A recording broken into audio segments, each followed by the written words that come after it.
রাহুলের শেষ যাত্রায় স্ত্রী প্রিয়াঙ্কা সরকারকে দেখা গেল সম্পূর্ণ ভিন্ন এক রূপে। কোনো সংলাপ নেই কোনো কড়া অভিনয়, শুধু দুই চোখ ভরা নিঃশব্দ কান্না আর পাথরের মতো স্থির মুখ।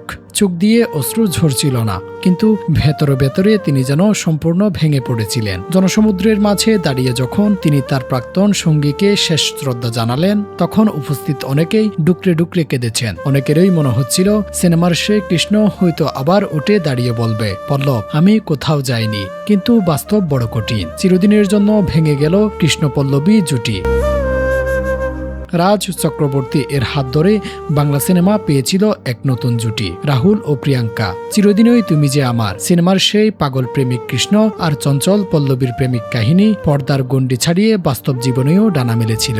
দর্শকরা ভেবেছিলেন সিনেমার মতো ট্র্যাজিক পরিণতি হয়, বাস্তবের কৃষ্ণ পল্লবী হয়তো সুখে সংসার করবেন। কিন্তু তা আর হলো না। রূপকথার মতো সেই গল্পের শেষ পাতাটি লেখা হলো নির্মম বাস্তবতায়।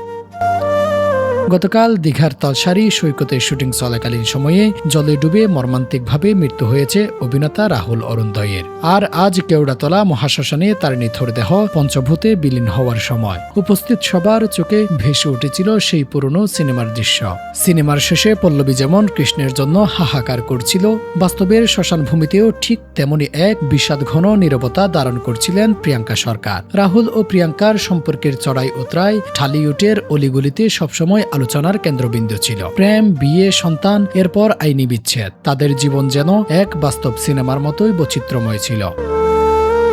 তবে গত বছর ধরে শোনা যাচ্ছিল সন্তানের টানে তারা আবার কাছাকাছি এসেছেন। ভক্তরাও আশায় বুক বেঁধেছিলেন, হয়তো বিচ্ছেদের সেই সংসার আবার জুটো লাগবে। কিন্তু সব জল্পনা আর আশার প্রদীপ নিভিয়ে রাহুল পাড়ি দিলেন না ফেরার দেশে। রাহুল ছিলেন বাংলা চলচ্চিত্রের এক উজ্জ্বল নক্ষত্র।